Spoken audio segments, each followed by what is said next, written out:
Lecturas de Tabaquería, una producción en medio del ruido.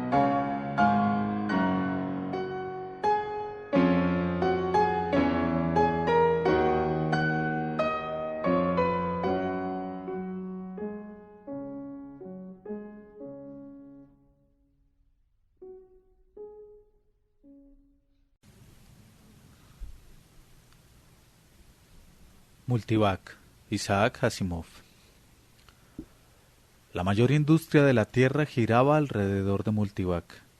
Multivac, el computador gigante que se había ido desarrollando durante 50 años hasta abarcar con sus diversas ramificaciones Washington D.C., sus suburbios y, más tarde, rodear con sus tentáculos todas las ciudades y poblaciones de la Tierra.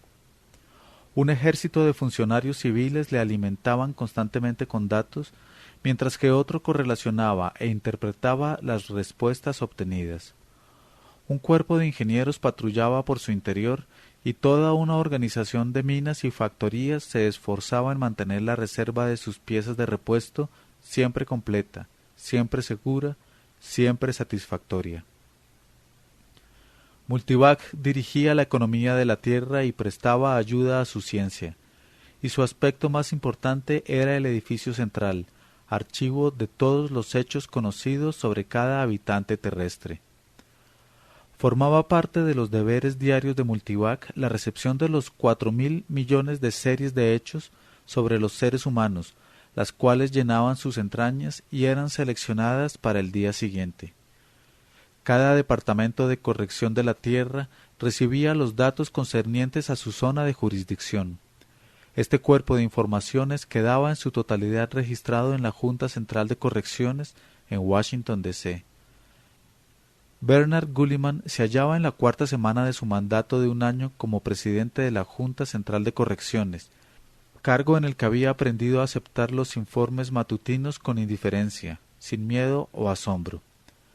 Como de costumbre, estos consistían en un grueso paquete de hojas. Nadie esperaba que leyese todo aquello. Ningún ser humano habría podido hacerlo. Pero aún así le resultaba divertido echarles una ojeada.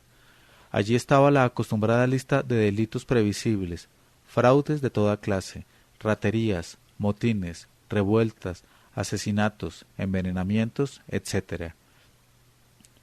Buscó un epígrafe concreto y sintió una ligera sorpresa al hallarlo de inmediato, y por partida doble. 2 asesinatos en primer grado. Durante su mandato como presidente nunca había visto 2 casos en un solo día. Oprimió el botón de comunicación interior y esperó a que apareciese en la pequeña pantalla el apacible rostro de su coordinador. «Ali», pidió Gulliman, «hoy tenemos 2 casos de primer grado. ¿Algún problema que se salga de lo corriente?» «No, señor». Parecía inquieto aquel rostro de piel oscura en el que brillaban unos ojos muy negros. Tras una ligera pausa, el coordinador añadió: «Ambos casos tienen una probabilidad muy baja». «Lo sé», replicó Gulliman. «He observado que ninguna de las probabilidades excede de un 15%, pero es preciso mantener la reputación de Multivac. Ha hecho desaparecer prácticamente el crimen, lo que la población atribuye a su previsión de asesinatos en primer grado, que constituyen, por supuesto, los crímenes más espectaculares». Ali Odham asintió con un movimiento de cabeza y respondió: «Sí, señor, me doy perfecta cuenta de ello. Espero que también se dé usted cuenta de que no quiero que surja un solo caso consumado de este género durante mi mandato. De cometerse otra clase de delito puedo aceptar disculpas, pero si se da un asesinato en primer grado, le arrancaré a usted el pellejo. ¿Está claro?» «Sí, señor. Los análisis completos de los 2 posibles asesinatos ya se hallan en sus correspondientes oficinas de distrito. Están también bajo observación los presuntos criminales y sus víctimas. He vuelto a comprobar las posibilidades de consumación y de hecho están disminuyendo». «Muy bien», respondió Gulliman, cortando la comunicación. Volvió a examinar la lista con la sensación de que quizás se había excedido con su coordinador, pero debía mostrar completa firmeza con todos los funcionarios del servicio permanente, para que no imaginasen que lo dirigían todo, incluso al presidente. En particular con Odham, que trabajaba en Multivac desde muy joven y que, a veces, mostraba un aire de propietario capaz de crispar los nervios. El problema del delito constituía para Gulliman la oportunidad política de toda su vida.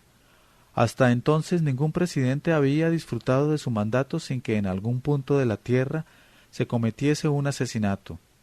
El presidente anterior había terminado su mandato con 8 crímenes, 3 más que los habidos durante el régimen de su predecesor. Gulliman pretendía que no se diese ninguno mientras ocupara la presidencia. Había decidido ser el primer presidente bajo cuyo gobierno no se cometiese asesinato alguno en la tierra. Después de esto, con la favorable propaganda que seguiría. Apenas estudió el resto del informe. Calculó que había por lo menos 2000 casos de posibles palizas de maridos a sus esposas. Indudablemente no todas se consumarían. La incidencia estaba disminuyendo y las consumaciones descendían con rapidez aún mayor. Multivac había añadido a su lista de posibles delitos las palizas que sufrían las esposas. Solo hacía 5 años de ello y el hombre de la calle aún no se había acostumbrado al pensamiento de que golpear a su mujer constituía una falta que llegaría a conocerse por anticipado. Cuando fuera así, las esposas ya no sufrirían más que algunos golpes, que pronto dejarían de recibir. Gulliman observó también que en la lista figuraban algunas palizas a maridos. Ali Odham cerró las conexiones y miró a la pequeña pantalla donde acababa de desaparecer la calva cabeza de Gulliman. Luego se dirigió a su ayudante Raphael Lemmy y preguntó: «¿Qué hacemos?» «No me preguntes. Está muy preocupado. Y total, por 1 o 2 estúpidos asesinatos. Es un mal asunto tener que llevar todo esto por nuestra cuenta. Si se lo decimos, estoy seguro de que sufrirá un ataque de ira espantoso. Estos políticos tienen que pensar en su pellejo, de manera que sería muy capaz de empeorar nuestra situación». Lemmy asintió con un movimiento de cabeza y se mordió el labio inferior. Luego comentó: «La cuestión es, ¿y si fallamos?» «Sería algo parecido al fin del mundo, ya lo sabes. Si fallamos, ¿a quién le importa lo que nos pueda suceder? Formamos parte de la catástrofe general». Se detuvo para añadir luego con tono más optimista: «Pero, ¿qué diablos? La probabilidad solo es de un 12.3%. Por lo demás, a excepción del asesinato, podemos permitir que las probabilidades aumenten un poco antes de emprender la iniciativa. Todavía podría producirse una corrección espontánea». «Yo no contaría con ella», cortó Lemmy secamente. «Tampoco yo trato de hacerlo. No hago más que señalar un hecho. Ante esta probabilidad, sugiero que nos limitemos por ahora a observar. Nadie podría planear por sí solo un delito como este. Tiene que haber cómplices». Multivac no descubrió ninguno. «Lo sé, pero aún así...». Los 2 hombres estudiaron entonces los detalles del crimen, no incluidos en la lista entregada a Gulliman. El único delito peor que un asesinato en primer grado y el único delito jamás intentado antes en toda la historia de Multivac. No sabían qué hacer. Ben Manners se consideraba el muchacho de 16 años más feliz de Baltimore. Quizá esto no fuese cierto, pero sí lo eran su felicidad y emoción. Le habían elegido para formar parte del grupo autorizado a presenciar en el estadio la jura de los jóvenes adultos. Su hermano mayor, de 18 años, iba a prestar juramento, por lo que sus padres habían solicitado una entrada de espectador, permitiendo a Ben que también lo hiciese. Pero de todos los solicitantes, Multivac eligió al chico. 2 años más tarde, Ben tendría que prestar juramento, pero entonces resultaba agradable contemplar cómo lo hacía su hermano mayor Michael. Sus padres le habían vestido, o al menos supervisado el atuendo, con el mayor cuidado, como representante de la familia, entregándole numerosos mensajes para Michael, quien días antes había partido para someterse al examen físico y neurológico. El estadio se hallaba en las afueras de la ciudad. Ben, que no cabía en sí de orgullo, fue conducido hacia su asiento. Debajo de él se hallaban cientos y cientos de muchachos de 18 años de edad, los varones a la derecha y las hembras a la izquierda, todos ellos del segundo distrito de Baltimore. Varias veces al año se celebraban en todo el mundo reuniones similares, pero aquella era la de Baltimore, es decir, la más importante. Más abajo, en algún lugar, estaría Mike, el propio hermano de Ben. Ben contempló aquel mar de cabezas con la ilusoria esperanza de reconocer a su hermano. No lo logró, por supuesto. Un hombre subió a una elevada plataforma que se alzaba frente a la multitud y Ben prestó atención. El hombre dijo: «Buenas tardes. Buenas tardes a todos cuantos vais a jurar y también a los invitados. Me llamo Randolph T. Hodge y soy el encargado de las ceremonias de Baltimore este año. Quienes van a prestar juramentos ya me conocen personalmente por haberse entrevistado conmigo durante las pruebas físicas y neurológicas del examen. La mayor parte de nuestra labor ya está cumplida, pero aún queda la más importante. Los que van a prestar juramento, sus personalidades, tienen que ingresar en los registros de Multivac. Cada año esto requiere una explicación para los jóvenes que han alcanzado la edad adulta». El hombre se detuvo y se volvió hacia la multitud de jóvenes, apartando así su mirada de la galería, y continuó: «Hasta ahora no erais adultos, o al menos no lo erais para Multivac, excepto quienes fuisteis designados como tales por vuestros padres o por el gobierno. Hasta ahora, hasta este momento en que es preciso iniciar la información anual, fueron vuestros padres los que proporcionaban los datos necesarios sobre todos vosotros. Pero repito que ha llegado el momento en el que os encargaréis vosotros mismos de hacerlo, y esto constituye un gran honor, una gran responsabilidad. Vuestros padres nos han dicho lo que estudiabais, qué enfermedades habéis padecido y cuáles son vuestros hábitos, muchas cosas, pero ahora vosotros debéis decirnos muchos más, vuestros pensamientos más íntimos, vuestros deseos más secretos. Esto, al principio, será un poco duro de cumplir e incluso resultará violento, pero es preciso hacerlo. En cuanto lo hagáis, Multivac poseerá en sus archivos un completo análisis de todos vosotros. Multivac comprenderá vuestros actos y reacciones, incluso podrá adivinar con bastante exactitud vuestras acciones y reacciones futuras. De esta forma, Multivac os protegerá. Si os halláis en peligro de accidente, Multivac lo sabrá. Si alguien proyecta haceros daño, también lo descubrirá, y si sois vosotros los que proyectáis hacer daño, Multivac os denunciará y seréis detenidos a tiempo para evitaros el castigo. Con estos conocimientos acerca de todos vosotros, Multivac podrá ayudar a la Tierra en la planificación de su economía y sus leyes para el bien de todos. Si tenéis algún problema personal, podréis exponerlo a Multivac, que os ayudará eficazmente en su resolución. Ahora tenéis que rellenar muchos impresos. Pensad cuidadosamente y responded a todas las preguntas con la mayor exactitud posible. Que no os coarte la vergüenza o la precaución. Nadie conocerá en ningún momento vuestras respuestas excepto Multivac, a no ser que se haga necesario revelarlas para vuestra protección. En tal caso, sólo ciertos funcionarios del gobierno serán autorizados para ello. Puede ocurrir que en determinado momento tratéis de ocultar un poco la verdad, pero no lo hagáis, porque lo descubriremos. El conjunto de todas vuestras respuestas forman un modelo. Si algunas de ellas son falsas, no encajarán en él y Multivac inmediatamente lo acusará. Por ello, debéis decir la verdad en todo instante. Todo se efectuó en escaso tiempo, la respuesta a los impresos, las ceremonias y los discursos. Por la tarde, a última hora, alzándose de puntillas, Ben, por fin, localizó a Michael, que aún vestía la toga que había usado en el desfile de los adultos. Los dos hermanos se saludaron con júbilo.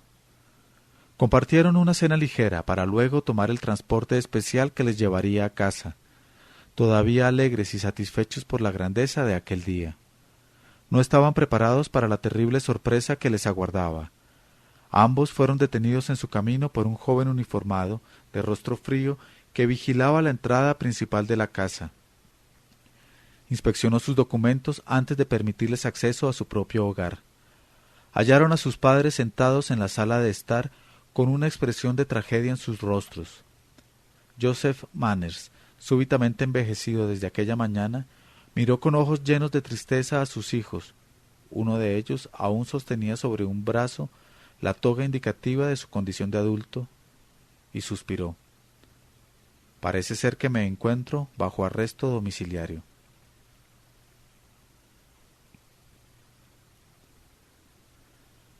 Bernard Gulliman no leyó todo el informe. Se limitó al resumen final e hizo bien.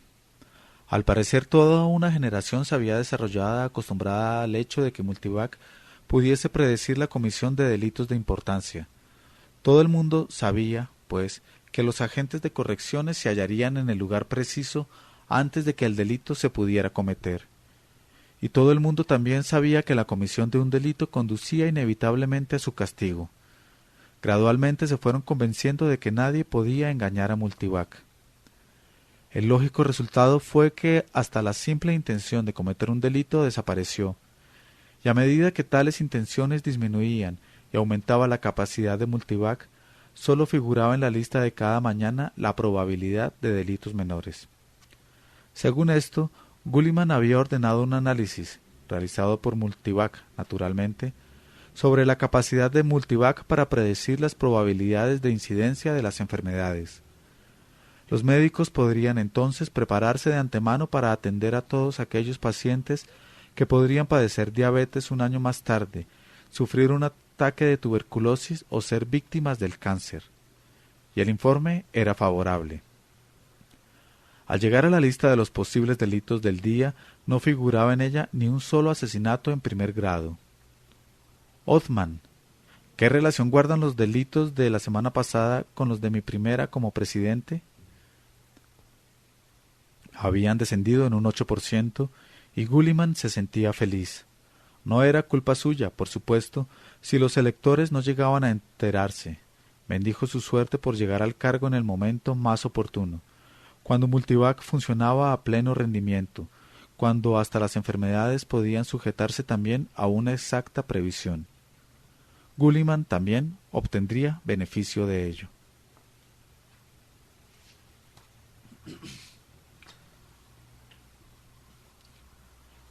Othman se encogió de hombros. Bien, se siente feliz, declaró. ¿Cuándo hacemos estallar la bomba?, preguntó Limi. Al poner a Manners bajo observación, aumentaron las probabilidades, y su arresto las ha hecho aumentar aún más. —¿Acaso no lo sé? —replicó Othman malhumorado. —Lo que ignoro es el motivo.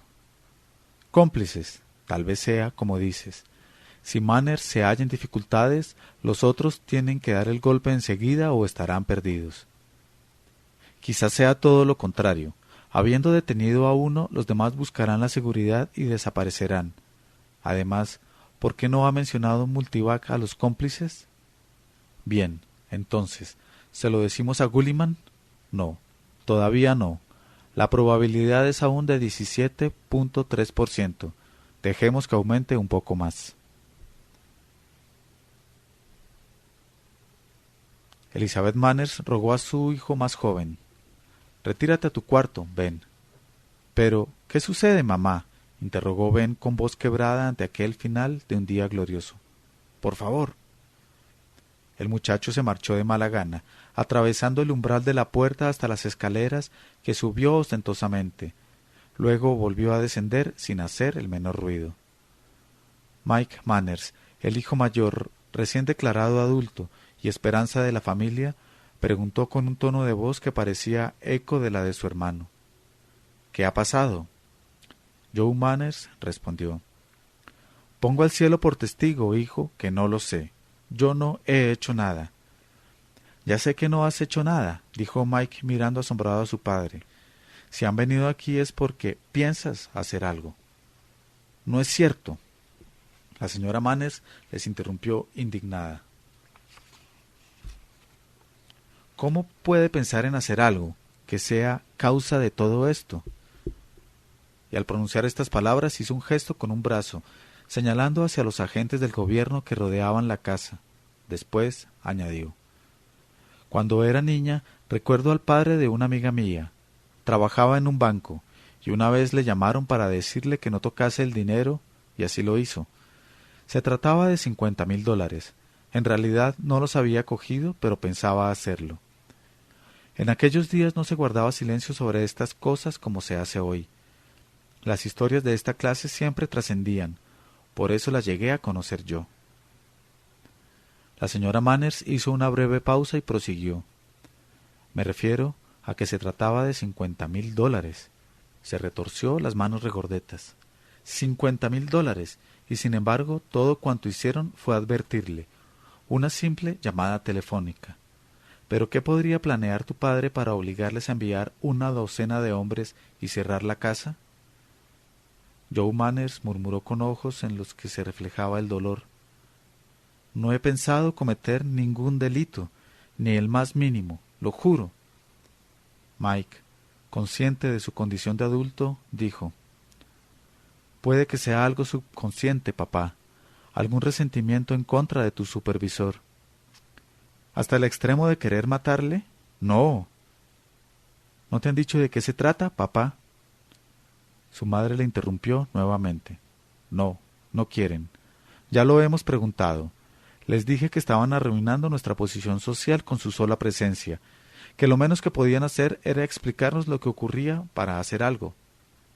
¿Y no han hecho caso? No han hecho el menor caso. Mike se hallaba en pie con ambas piernas separadas y las manos metidas en los bolsillos. Al cabo de un momento dijo, muy preocupado: Mamá, Multivac no comete errores. Su padre dio un fuerte puñetazo sobre el brazo del sofá. Te digo que no estoy proyectando ningún delito. La puerta se abrió sin que nadie llamara y entró un hombre uniformado, con paso firme y lleno de autoridad. Preguntó: ¿Es usted Joseph Manners? El interpelado se puso en pie. Sí, contestó. ¿Qué desean de mí? Joseph Manners, le detengo por orden del gobierno. Y tras pronunciar estas últimas palabras mostró su tarjeta de funcionario de correcciones. Luego añadió: Debo rogarle que me acompañe. ¿Por qué razón? ¿Qué he hecho? No estoy autorizado. Pero no se me puede detener por proyectar un delito, aun cuando eso fuera cierto. Tengo que haber hecho algo. De lo contrario, no puede usted detenerme. Va en contra de la ley. El funcionario se mostró impermeable a la lógica. Tendrá usted que acompañarme, repitió. La señora Manners lanzó un grito y se dejó caer sobre el diván, sollozando histéricamente. Joseph Manners no podía violar el código al que se había sujetado toda su vida y resistirse a un funcionario del gobierno, pero se echó hacia atrás, obligando al funcionario de correcciones a emplear su fuerza para hacerle avanzar. Y Manners gritó al irse: «Pero dígame de qué se trata. Dígame, si yo lo supiera, ¿es un asesinato? ¿Se supone que estoy proyectando asesinar a alguien?» La puerta se cerró tras él. Mike Manners, con el rostro muy pálido, miró hacia ella y luego a su madre, que no había dejado de llorar. Ben Manners, sintiéndose súbitamente adulto, apretó los labios. Creía saber lo que tenía que hacer. Si Multivac podía detener a las personas, también podía libertarlas. Ben había presenciado las ceremonias aquel mismo día. Había escuchado las palabras de aquel hombre llamado Randolph Hawk sobre Multivac y sobre las facultades del computador. Podía dirigir el gobierno y al mismo tiempo abandonar su estado oficial en ayuda de cualquier ciudadano corriente que lo precisara. Cualquiera podía solicitar ayuda a Multivac, y ese cualquiera sería él. Ni su madre ni Mike estaban en condiciones de detenerle en aquel momento, y aún le quedaba algún dinero del que le habían entregado para la fiesta de aquel día. Si más tarde le descubrían y se preocupaban por su marcha, no tenía remedio. En aquel preciso momento tenía que ser fiel a su padre. Salió por la parte trasera de la casa. El funcionario allá apostado examinó sus documentos y le permitió la salida.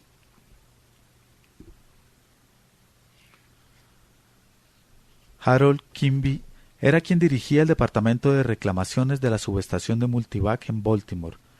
Se consideraba a sí mismo miembro de la más importante rama del servicio civil. En cierto modo no le faltaba razón, y todos aquellos que le oían disertar sobre el tema terminaban por impresionarse. Quimby aseguraba que Multivac era una especie de invasor de la vida privada. La humanidad debió reconocer que en los últimos 50 años sus pensamientos e impulsos habían dejado ya de consistir en factores secretos, y que por lo tanto ya no poseía rincones ocultos donde poder ocultar algo. La humanidad tenía que recibir algo a cambio. Aunque gozara de prosperidad, de paz y de seguridad, todo ello eran cosas abstractas. Cada hombre y cada mujer necesitaban de algo personal a cambio de su intimidad, y lo habían conseguido. Una estación de Multivac se hallaba al alcance de cada ser, donde se podían formular consultas libremente, sin sufrir controles ni impedimentos de ninguna clase, donde, al cabo de unos minutos, era posible recibir las respuestas adecuadas. En cualquier momento dado, 5 millones de circuitos individuales entre los miles de millones que poseía Multivac podían verse implicados en este programa de preguntas y respuestas. La solución no siempre era segura, pero sí la más aproximada posible. Cada consultante lo sabía y por lo tanto tenía fe en ella. Esto era lo importante. Un ansioso muchacho de 16 años se hallaba entonces en aquella cola de personas que avanzaba lentamente, en cuyos rostros se reflejaba la esperanza, la ansiedad e incluso la angustia, aun cuando predominaba la esperanza a medida que el interesado se acercaba más y más a Multivac. Sin alzar la cabeza, Quimby tomó el impreso que le entregaban y dijo: «Cabina 5B». Ben preguntó: «¿Cómo hago la pregunta, señor?». Quimby alzó la cabeza un tanto sorprendido. Los chicos que no habían jurado su condición de adultos muy rara vez hacían uso del servicio. A su vez, preguntó amablemente: «¿Has hecho esto alguna vez antes de ahora, hijo?». «No, señor». Quimby señaló el modelo que se hallaba sobre su mesa. «Usarás esto. ¿Ves cómo funciona? Exactamente igual que una máquina de escribir. No trates de escribir o imprimir algo a mano. Usa la máquina. Ahora, vete a la cabina 5B y si necesitas algo oprime el botón rojo y alguien acudirá en tu ayuda. Por ese pasillo, hijo, a la derecha». Contempló cómo el muchacho se alejaba por el corredor y, al perderlo de vista, sonrió. Nadie era rechazado por Multivac. Siempre existía, como es lógico, porcentaje de trivialidad. Personas que hacían preguntas excesivamente personales acerca de sus vecinos o formulaban cuestiones obscenas sobre prominentes personalidades, o colegiales que trataban de averiguar los pensamientos de sus maestros o creían dejar mal a Multivac interrogándola sobre las teorías sociales de Russell, y así sucesivamente. Multivac podía ocuparse muy bien de todo, y no necesitaba la menor ayuda para ello. Por otra parte, cada pregunta y cada respuesta quedaban archivadas, formando otra partida más del conjunto de informes concernientes a cada individuo. Hasta la pregunta más trivial o impertinente, en cuanto reflejaba la personalidad del consultante, servía también a Multivac para conocer mejor a su condición humana. Quimby concentró su atención a la siguiente persona de la cola, una mujer de edad mediana, delgada y de facciones angulosas, con mirada en la que se reflejaba una gran preocupación. Ali Othman paseaba por su despacho, hundiendo desesperadamente los talones en la gruesa alfombra. «La probabilidad sigue ascendiendo. Ahora llega al 22.4%, dijo. «Maldita sea, hemos detenido a Joseph Manners y sin embargo aumenta la probabilidad». Ali Othman transpiraba abundantemente. Limi le miró desde el lugar donde se hallaba el teléfono. «No hay confesión todavía. Se encuentra bajo prueba psíquica y no hay señales de delito. Quizá esté diciendo la verdad». Othman dijo: «Entonces, ¿es que Multivac sufre un ataque de locura?». Sonó otro teléfono y Othman estableció las conexiones con celeridad, alegrándose de la interrupción. El rostro de un funcionario de correcciones apareció en la pequeña pantalla y dijo: «Señor, ¿hay nuevas instrucciones con respecto a la familia Manners?». ¿Se les puede permitir libre tránsito como hasta ahora? ¿Qué quiere usted decir con eso de como hasta ahora? Las instrucciones originales se referían exclusivamente a la detención de Joseph Manners. Nada se dijo acerca del resto de la familia, señor. Bien, pues extienda esas instrucciones al resto de la familia mientras no se le informe a usted de otra cosa.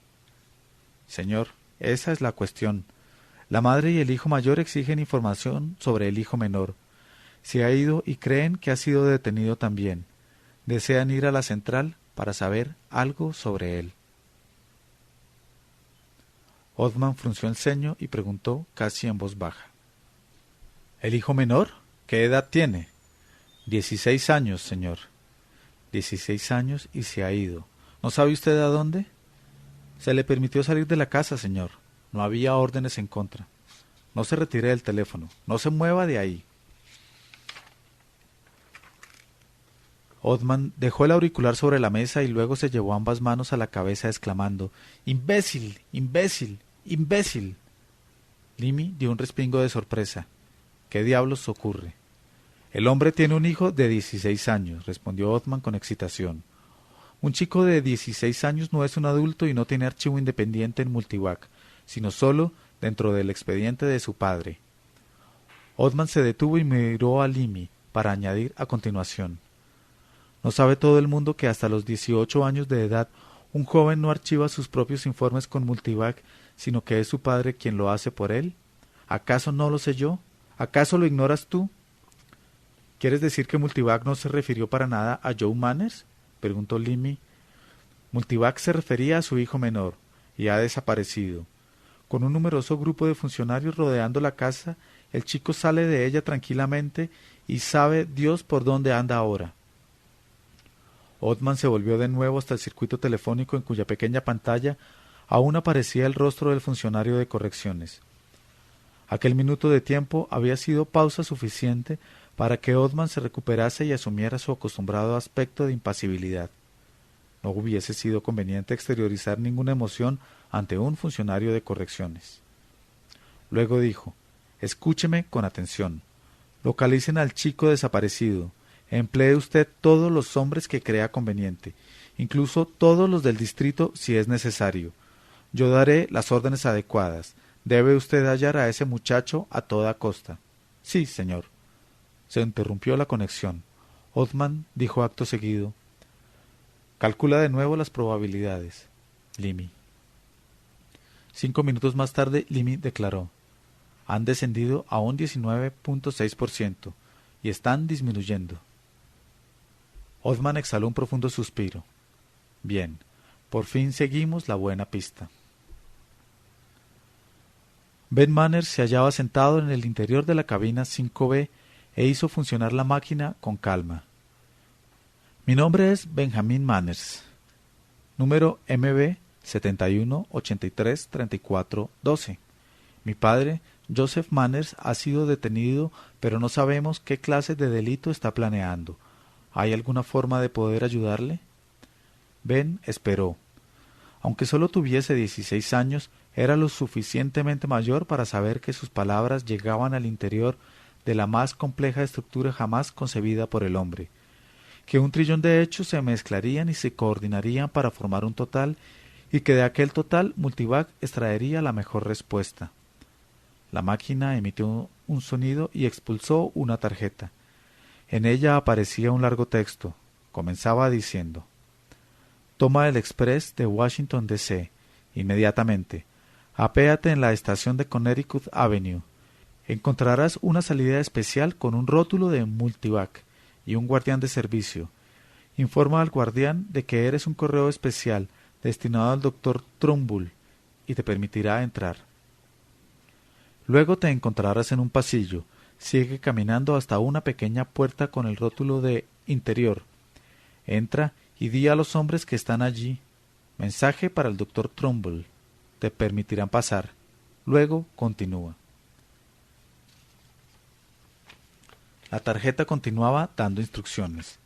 Ben no acababa de ver la relación con su pregunta, pero tenía fe absoluta en Multivac. Abandonó la cabina corriendo para tomar el Express de Washington. Los funcionarios de correcciones siguieron la pista de Ben Manners hasta la estación de Baltimore, 1 hora después de haberse ido el muchacho. El sorprendido Harold Quimby se sintió terriblemente abrumado por el número e importancia de los hombres que caían sobre él en busca del muchacho. Sí, era un chico, dijo, pero ignoro dónde fue después. Yo no sabía, por supuesto, que se le buscaba. Aquí aceptamos a todo el que llega.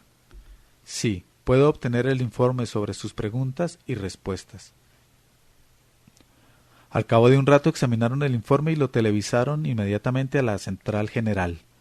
Othman lo leyó, alzó los ojos al cielo y casi perdió el conocimiento. Cuando logró recuperarse, dijo débilmente a Limi: «Haz que capturen a ese chico y que me hagan una copia de la respuesta de Multivac. Ya no queda más remedio. No hay manera de evitarlo. Es preciso que vea ahora mismo a Gulliman». Bernard Gulliman nunca había visto a Ali Othman tan perturbado como entonces. Al contemplar las congestionadas facciones de su coordinador, sintió repentinamente que un sudor frío se deslizaba por su espalda. Luego tartamudeó: «¿Qué quiere usted decir, Othman? ¿Qué quiere usted decir con que es peor que un asesinato?» «Muchísimo peor que un asesinato». Gulliman estaba muy pálido e insistió: «¿Se refiere al asesinato de un alto funcionario del gobierno?» Por su mente acababa de cruzar la idea de que quizás se trataba de su propio asesinato. Othman asintió con un movimiento de cabeza. No un funcionario del gobierno, el propio gobierno oficial. ¿El secretario general?, preguntó Gulliman con un murmullo de asombro. Mucho más que eso, muchísimo más. Se trata de un plan para asesinar a Multivac. ¿Qué? Por primera vez en la historia de Multivac, el computador informó de que él mismo se hallaba en peligro. ¿Por qué no se me informó enseguida? Othman expresó la verdad a medias. El hecho era tan fantástico, señor, que estudiamos la situación detenidamente antes de atrevernos a darle carácter oficial. Pero Multivac se salvará, ¿verdad? Las probabilidades de daño han descendido hasta 4%. Ahora mismo estoy esperando el informe. Mensaje para el doctor Trumbull, dijo Ben Manners al hombre que se hallaba sentado en el alto taburete enfrascado en lo que parecían ser los controles de un cohete estratosférico enormemente ampliado. Claro, Jim, dijo el hombre, adelante. Ben estudió sus instrucciones y trató de darse prisa. Encontraría una diminuta palanca de control que debía bajar en el preciso momento en que se encendiese la luz roja de un indicador. Oyó a su espalda una voz que hablaba agitadamente y luego otra, y de pronto 2 hombres le asieron con fuerza de ambos hombros. Sintió que sus pies abandonaban el suelo. Uno de los hombres ordenó: «Ven con nosotros, muchacho». Las facciones de Ali Othman no se iluminaron ante la noticia, aun cuando Gulliman declaró con tono de alivio: «Si tenemos al muchacho, Multivac está a salvo». «Por el momento», respondió Othman, casi en voz baja. Gulliman se llevó a la frente una temblorosa mano. «¿Qué media hora hemos pasado?», exclamó. «¿Puede usted imaginar lo que significaría la destrucción de Multivac, aun por un corto periodo de tiempo? Hubiese caído el gobierno, la economía habría sufrido un enorme colapso, habría significado un completo desastre». Gulliman se detuvo un instante y alzando la cabeza preguntó de golpe: «¿Qué quiso usted decir antes con eso de por el momento?» El muchacho, Ben Manners, no tenía intenciones de causar daño. Él y su familia deben quedar en libertad y recibir una compensación por el erróneo perjuicio que han sufrido. El chico no hacía más que seguir las instrucciones de Multivac para ayudar a su padre, y eso es todo. Su padre ya estará en libertad ahora. ¿Quiere usted decir que Multivac ordenó al muchacho que hiciese funcionar una palanca para destruir los circuitos que luego costaría un mes reparar? ¿Acaso insinúa que Multivac sugirió su propia destrucción? No lo insinúo, señor, lo afirmo. Y es mucho peor que todo eso. Multivac no solo dio esas instrucciones, sino que seleccionó a la familia Manners en primer lugar porque Ben Manners se parece enormemente a uno de los servidores del doctor Trumbull, y así podría entrar en Multivac sin que nadie le detuviese. No lo entiendo. ¿Qué significa eso de que la familia Manners fue seleccionada? El muchacho jamás habría acudido a Multivac para hacer preguntas si su padre no hubiera sido arrestado, y su padre nunca hubiese sido arrestado de no acusársele de planear la destrucción de Multivac. Multivac inició la cadena de acontecimientos que casi condujeron a su destrucción. Pero esto no tiene sentido, objetó Gulliman con tono de súplica. Se sentía pequeño y desamparado, casi de rodillas ante Othman, el hombre que había pasado casi toda su vida con Multivac en demanda de una explicación tranquilizadora. Pero Othman no lo hizo así. Dijo: